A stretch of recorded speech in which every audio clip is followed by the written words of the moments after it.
crevaison d'Elise Delzenne, là, ici, à droite de la route, et qui est obligée d'être dépannée par la voiture neutre. On l'a dit, elle est toute seule dans l'équipe Lotto Soudal, représentante française. Donc au championnat de France, elle n'a pas une voiture dédiée spécifiquement pour elle à 25 km de l'arrivée. On va revenir sur Elise si c'est possible parce que c'est le championnat de France qui est peut-être en train de se jouer. Merci Christophe Baudouin, notre réalisateur, notre moto était là.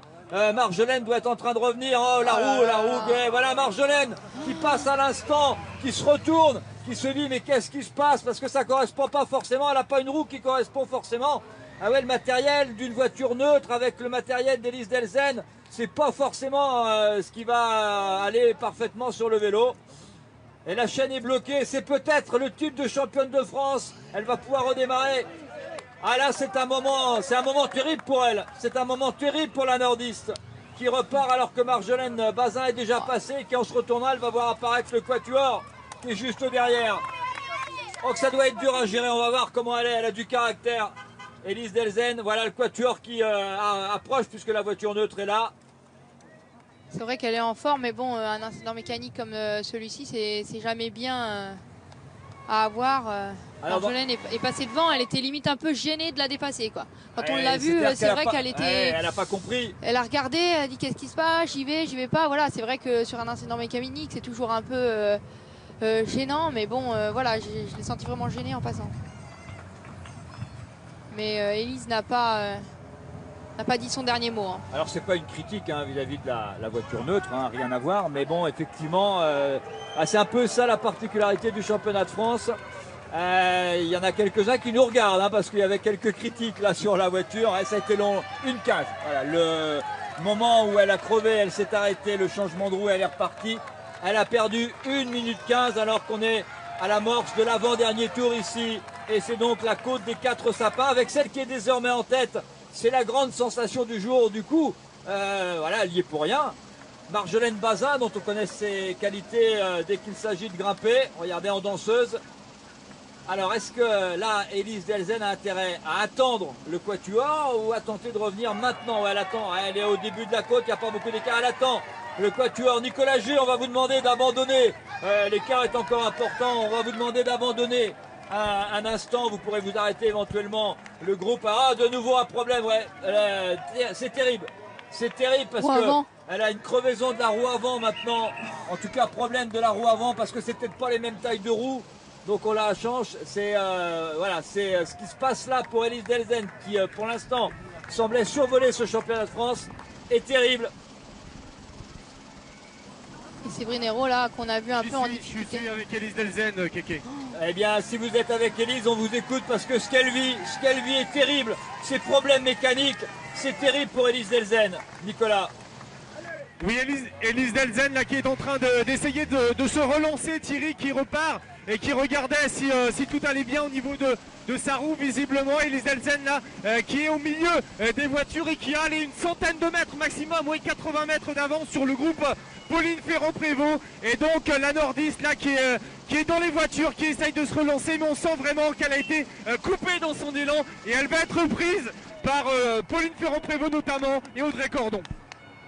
Et voilà, bouleversement total dans ce championnat de France à 23 km de l'arrivée, alors que Mélodie Le Schfer ici, de nouveau, comme à chaque tour, lorsqu'on attaque cette côte des 4 sapins, est distancée. Voilà Elise Delzenne qui est ici, mais il y a des filles désormais devant. Et c'est Marjolaine Bazin qui est pour l'instant en tête dans ce championnat de France. Mais on est encore à 23 km de l'arrivée. Il va falloir gérer. Là, pour Elise, il faut gérer parce que là, c'est terrible. Crevaison roue arrière. La roue qui correspondait pas, qui allait pas, mal positionnée, mal remise. Il a fallu la pousser. Derrière, elle s'arrête de nouveau au pied de la côte parce qu'elle a un problème sur la roue avant.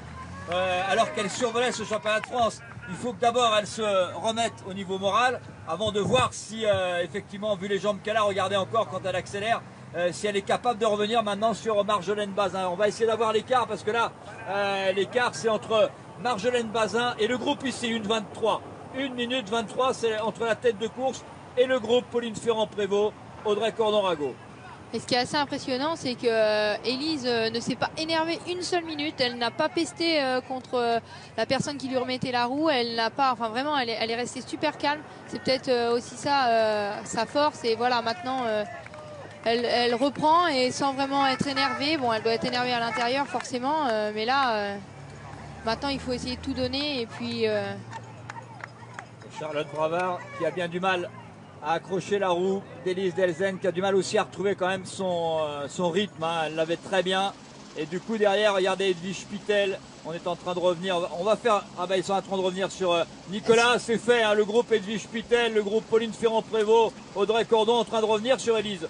Ah oui, c'est fait à l'instant sous l'impulsion d'Edwige Pittel qui a fait une grosse montée dans sa roue. Audrey Cordon et Pauline Ferrand-Prévot juste dans sa roue. Vraiment, les trois filles les plus costauds de ce groupe, ce sont elles. Alors que Aude Bianic a lâché prise, notamment Séverine Hérault également. Là, c'est en train d'exploser dans ce groupe. Et ça y est, la jonction est faite avec Elise Delzenne. Ouais, ça explose aussi ici avec Charlotte Bravard qui a explosé. Oh là, les filles du Poitou-Charentes Futuroscope là ont un moment difficile à 23 km de l'arrivée. Ah, c'est vrai que ça a explosé un peu de partout. On a vu que le groupe, notamment entre guillemets des espoirs, a explosé un peu de partout. C'est revenu, ça y est, ils sont revenus tous sur Elise et là on peut dire que la course est de nouveau lancée. Mais n'oublions pas, il y a toujours Marjolaine Bazin devant qui continue son bout de chemin. Elle est là. Voilà, elle est là. Alors on va justement avec Christophe Baudouin, si c'est possible, compte tenu qu'il y a des filles partout, comme on dit. En Afrique, le peloton est en pièces détachées, mais on parle même plus de peloton. Voilà, il y a une fille, et il y a quand même un petit groupe avec les favorites. On va essayer de vous faire le point sur la course à 22 km 700 de l'arrivée. Seule en tête, mais elle ne l'avait pas tout à fait prévu.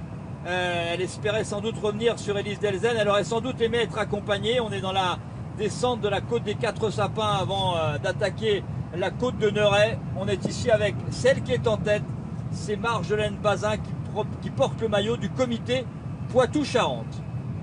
Poitevin.